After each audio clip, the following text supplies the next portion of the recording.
All right, shalom, shalom. I'm going to start off this video by giving all praise, honor, and glory to Yahweh, Bahashem, Yahweh Shai, Bahashem, Rakak Wadash, and double honors to the elder apostles and the elder bishops of the great millstone that rule well, teach well, while learning truth, 100% according to the Bible. Also want to say shalom to the elect, the 144,000 men, prophet, servants scattered abroad the four corners of the earth. And shalom to you, Akwaf, which are you sisters that are seeing your children, shalom. And in today's video, as you can see, it's going to be building off of this video where you basically had this guy, who had this dream about the MOTB, you see, and the way that he explains it when he's going into the dream, everything that he's basically, explaining about it is all scriptural, because we know that ultimately we are coming into a time where this devil is going to be, coming down with that wrath upon those people that don't take the charagma. You see, we know that these things are going to come because it all goes according to the scriptures, you see. So I'm going to get into this video. We're going to listen to what it is he's saying, and I'm going to grab some precepts. Lord's willing to be edifying. But with that being said, fair use. Like this before, and it's been eating at me inside to at least tell you guys what I've been saying. I feel like last night God gave me a dream about the mark of the beast, and it was kind of a doozy. It was kind of scary. I will tell you as best as I remember, because it gets a little intense, but bear with me. So I was in a classroom. I was in a school setting or something like that, and I remember the teachers came to us saying that we had to get this quick little surgical system inserted because it was the only way to stay a part of society, because if you don't, it's basically like an automatic way of declaring yourself as a full-out criminal, like you're the worst of the worst and they gotta get you. And automatically I knew what it was, and Right. And you hear what it is he's saying, and that's scriptural, man, that, hey, you're basically going to be considered an outcast to society, or you're basically going to be deemed as someone wicked for not taking his device. You see, it tells you in St. Matthew chapter 10, verse 22, and ye shall be hated of all nations for my name's sake. You see, but he that endureth to the end shall be saved. So we know that these things are going to come, man, that where the elect, who we know ultimately is not going to take the charagma, they're going to be deemed to the people that do take it as criminals, as, people that are rebellious, people that are outcasts, or whatever you may want to call it, you see. But these are the things that are coming. And ultimately, we know this is going into the time of the persecution as well. These things are going to be taking place, right? not to get it, and I was telling certain kids, like, yo, don't get it, like, whoever I could talk to quietly, and just like, don't do it. And so we all had to walk from our classroom to the place to go get it done. As we were walking to that room, me and a few other kids just like took off in a certain direction and tried to start like hiding, like just we needed to hide. We knew we needed to hide. All the kids who went into that room, I never saw again. Anyways, me and the kids who decided to run away were hiding in like the darkest corners and attics and crawl spaces of the building, of the facility, to not get caught, not get found, because if they found us, we knew it would be bad. Anyways, a little bit of a fast forward. I'm sitting in a room and I see an officer walk in with his daughter, and this does get a little graphic. I'm sorry if it freaks anybody out, but they were both talking to each other, and I could tell he's like trying to calm her down or something. And in comes a few more officers, and they ask him, like, why didn't you do it? Like, why didn't you take the system? And before he even really could respond, they pew-pewed both of them in the heads. Bop, done. And me and like one or two other kids are sitting in these like rafters, like, right. And you hear what it is he just said, and we know ultimately that's going to come as well. For you see, the brothers and sisters, some of us could ultimately be faced with, death for not taking that mark. We know that that's going to come as well. You see, all of these things are scriptural and they're going to happen. You see, that's why it's called the hour of temptation, man. You see, because a lot of people, they're going to take it due to a lot of different temptations, whether it be fear, whether it be they want to participate in society. A lot of people is going to fail the test for a multiple amount of reasons, you see. And we ultimately want to pray Abaratazah that we're the Lord's elect, that when this device does come to the scene and when it does manifest, because we know it's coming quickly. You see, everything that you see happening in the world, you see Trump with the whole stablecoin thing that he's doing, moving America in the direction of cryptocurrency. All of these things is setting the stage for this device to come to pass. You see, and we pray to the Lord that we ultimately overcome this test. You see, so I'm actually grab this precept as well, because like I said, there is going to be certain brothers and sisters that are going to be put to death for not taking this device. You see, it tells us that in the scriptures, but we know we're not to fear those things, right? This is St. Matthew chapter 10, verse 28. And it says, fear not them which kill the body, you see. So we're not supposed to fear these devils, man, because ultimately they can only kill the body at the end of the day, you see. They can't kill the spirit. They can only kill your flesh. And we know that ultimately there's no such thing as death, because once we leave this body, we go straight to the spiritual realm, you see, to be with the Father and his Son. So, there is no end, you see. We know these things, right? So it says, but are not able to kill the soul, but rather fear him, which is able to destroy both soul and body in hell. You see, and hell is talking about a condition that's ultimately played out on earth. It's not talking about a place you go when you ultimately burn forever, man. No, it's not talking about that. But we're supposed to fear Yahweh Shem Yahushua rather than man. You see, and that's the spirit that the Lord elect is going to have in these times. Because like I said, you are going to have certain brothers and sisters that are going to face death. You see, and that's going to be some of their lives to, ultimately be beheaded, and things of that nature for not taking the device. Right. And I'm actually go to that through the spirit. Right. This is Revelations chapter 20. Right. And I'm going to start at verse 4. And it says, and I saw thrones, and they that sat upon them, and judgment was given unto them. And I saw the souls of them that were beheaded. Right. For the witness of Yahweh Shah Hamashiach, for the word of Yahweh, and which had not worshipped the beast, right, neither his image, neither had received his charagma upon their foreheads or in their hands, and they lived and reigned with Hamashiach Yahweh Shah 1,000 years, which is eternity. You see, because ultimately once our Lord returns and he establishes the kingdom of heaven upon earth, it's going to be an everlasting dominion, as it tells you in the book of Daniel chapter 7. So it's going to last forever. So those brothers and sisters that ultimately don't take the charagma, you see, mainly the men, the elect, because we know only the elect are not going to take the device. They're going to reign with the Lord forever, man. You see, and that's ultimately what we want to receive, and we know that those that ultimately do give up their lives in this thing, that they're going to be beamed up first in the chariots.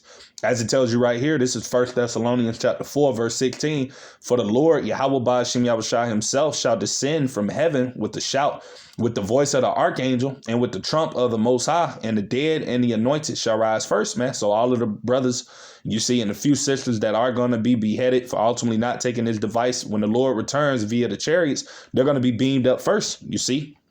So it says, verse 17, then we which are alive and remain shall be caught up together with them in the clouds, which are the chariots, to meet the Lord in the air. And so shall we ever be with the Lord. Because you do have men as well that are not going to, ultimately taste the death, man. It tells you that in, let me grab that real quick through the spirit. You see, that's Matthew chapter 16, right? Verse 28. It tells you that, because not every hopeful elect brother or sister is ultimately going to be beheaded. You see, you have certain men that Yahweh Shem Yahushua in these times is going to bestow upon them spiritual power, man, because we know, as it says in the scripture, when the enemy come in like a flood, the spirit of the Lord shall lift up a standard against them. And that's what the Lord is going to do for those men that ultimately don't taste the death. You see, they're going to be being protected, having spiritual power and other different things. Right. But this is Matthew 16 and 28. It said, verily I say unto you, there be some standing here which shall not taste the death till they see the Son of Man coming in his kingdom. Like I said, you're going to have certain brothers of the hopeful elect that are not going to take the device. And they're going to ultimately, be alive to the Lord's return, you see, till he returns in the chariots, ultimately to beam them up. Right. But I'm going to get back into the video. Right. So we can finish listening to what he's saying. But like I was saying, we know these things are going to come. You see, it is going to be a life or death situation when that chip ultimately hits the scene. And this is why us hopeful elect brothers and sisters got to be fully persuaded in our mind. You see, we got to be fully rooted and grounded in Yahweh Shem Yahushua, because like I said, this time is going to come, man. And you're going to have a lot of people that are going to fold, man. But hey, we just pray and hope that the Lord gives us a strong spirit to endure whatever it is we ultimately may face. Because like I said before, some of us ultimately could be in the guillotine and have to face, being beheaded. And you got to have a mind for that, you see. So I'm going to get back into this video. Dark corner of the roof, watching this happen and realizing that if they catch us, that we are gone. We are done in rings. There's nothing to do about it. And it started getting really intense from here because it's a life or death situation at this point. So for hours, we were sitting in these corners of the rooms trying to hide and pretend like we're not there and, sneak around. And whenever a new person walks in the room and starts to search our area, we had to kind of keep going and hiding. Basically a big game of cat and mouse. Fast forward a few more hours, it's already nighttime. There's no one in the facility other than officers looking for me and the other kids. And we all knew that if they catch us, we're done. We knew we needed to escape the facility, but there was not much we could do to get there, especially while there's people walking around. There's a few moments where I almost got caught along with a few other people, and the only thing that I could do, the only thing that I knew to do, was to get the guy before he got me. So, whatever was nearby, clunk, that's the only thing I could do. In which we kept running and hiding, trying to, get away from these guys and just make sure we didn't get caught. Sadly, I watched one kid who wasn't a part of my group in the immediate time get caught. They pulled him down from the thing and pew, right then and there. And we all saw it. Trying to maintain our composure, we eventually did find a way out. We did get out of the facility and we sprinted into the nearby forest. Fast forward again, I entered another warehouse situation with a bunch of other people who didn't take the mark.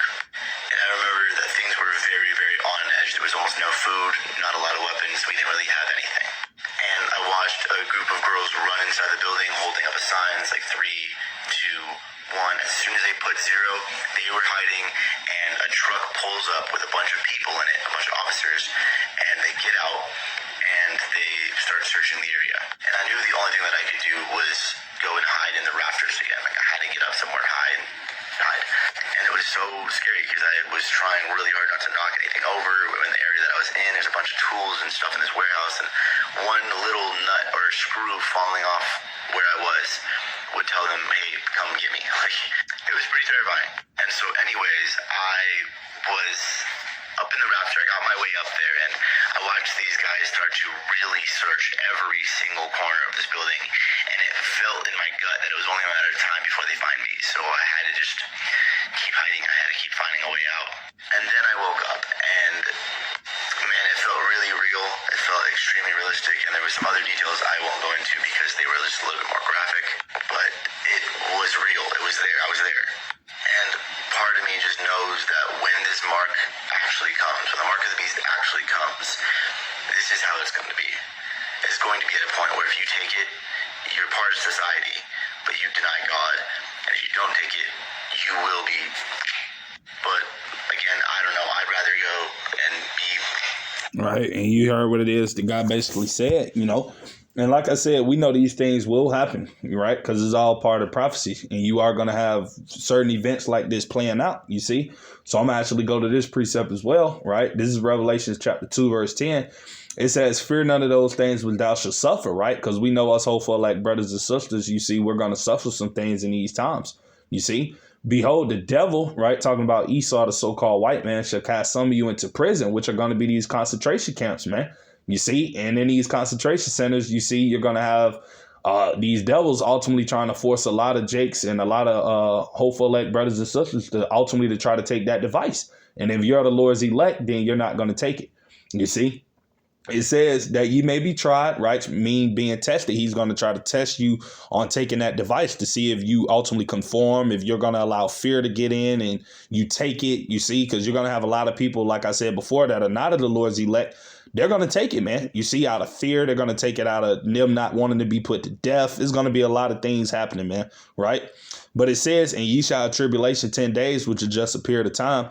It says, be thou faithful unto death, and I will give thee a crown of life. You see, because like I said, ultimately, some of us are going to be put to death for not receiving that device, man. You see, and these are the things that are going to come. Right. So I'm actually grab this precept. This is Revelation 3 and 10. It says, because thou hast kept the word of my patience, which goes into suffering, I also will keep thee from the hour of temptation, which is going to be the time when the devil makes it mandatory. You have to take this implantable device in order to, ultimately to thrive in his digital system that he's coming with, you see. So the Lord is going to make a way for his elect to overcome these times, man. Through Yahweh Bashim Yahushua, we're going to overcome these times for us hopeful elect brothers and sisters, you see. The Lord is going to make a way for us to escape this hour of temptation, to overcome these things when they happen. You see, which shall come upon all the world, right, to try them that dwell upon the earth, because this is going to be a worldwide thing, man. This is going to be the new form of currency everywhere around the world, man. You see, and it says, I'm actually go to that through the Spirit. This is Revelation chapter 13, verse 16. And he, right, talking about these elite banking families, the Rockefellers, the Rothschilds, the DuPonts, the Gettys, You see all of them that are at the top, these elite banking families, man, you see who the Lord has ultimately put the spirit on them to bring forth this device, because it's ultimately the will of the Lord at the end of the day. But he's using Esau on the left-hand side to fulfill prophecy, to implement and bring in these things, right? So it says that he calls it all because remember, it's going to come upon the whole world, upon everybody. Everybody is going to be tested with this device, man. You see, but only the elect are going to pass it. It says, and he calls it all, both small and great, right? Rich and poor, free and bond, to receive a mark in their right hand or in their foreheads, right? You go into that word mark in the Greek, it means charagma, which is going to be the RFID hip, the radio frequency identification device that's the size of a grain of rice. And they're going to take the karax, which that goes into, you see, the needle. And that's going to be the inserting device that they're ultimately going to put inside of the chip and insert it inside of your body. You see, either in your right hand or in your forehead, right? In verse 17, and that no man might buy or sell, right? Save he or she that had the mark or the name of the beast or the number of his name, you see? And that's what's ultimately going to make a lot of people take it. You see, because a lot of these people, that's why it's called the hour of temptation, because a lot of people are going to be tempted to take it. You got a lot of people that are saying they're not going to take it, but hey, when push comes to shove, a lot of people, they're going to grow weak. You see, a lot of people are going to see their family members not having anything to eat, people suffering, their kids crying, their wife complaining, and a lot of people are going to grow weak and take it, man. You see, that's why it's the hour of testing, man. You see, but we pray and hope, like I said earlier, that hey, the Lord has mercy upon us and that we are of the elect and that we overcome this time, man. Because we ultimately know what's going to happen to the people that take this device, man. You're going to be destroyed. You see, there's no way of getting out of judgment if you take this device, man. You're going to be destroyed by your shot via the thermonuclear missiles that's going to pour upon America, upon those that receive this mark. Right, as it tells you right here, this is Revelation chapter 14, verse 9. It says, and the third angel followed them, saying with a loud voice, if any man, right, or women, worship the beast and his image and receive his mark, right, in his forehead or in his hand, verse 10, the same shall drink of the wine of the wrath of Yahweh Ba'ashem Yahushua, which is poured out without mixture, into the cup of his indignation, right? And he or she shall be tormented with fire and brimstone, talking about those nukes, man, and right along with the laser beams of the chariots from the Lord, you see, and the angels, in the presence of the holy angels and in the presence of the Lamb, you see. So that's what's going to happen to the people that ultimately receive this device. And this is why we ultimately pray and hope that we're found worthy to escape this hour of temptation, man, and to overcome it, right? Because, hey, it's going to be a terrible judgment that people is going to receive that take this thing, man, you see. So I'm actually grab this precept as well to end it off with, because, right, like I said, all of these things are coming, man. All of these things are scriptural. They're all going to happen at their appointed time. But these things are coming sooner than what most people think. Right. This is Habakkuk chapter 2, verse 3. It says, for the vision, meaning the prophecies, is yet for an appointed time. You see, but at the end it shall speak and not lie. Though it tarry, wait for it, because it will surely come. It will not tarry. And like I said, all of these things that the men of the Lord, starting out with the elder apostles and the elder bishops of the great millstone, have ultimately been warning and telling you Israelites what the MOTB is. Hey, you people are going to see real soon that the MOTB is the RFID hip, man.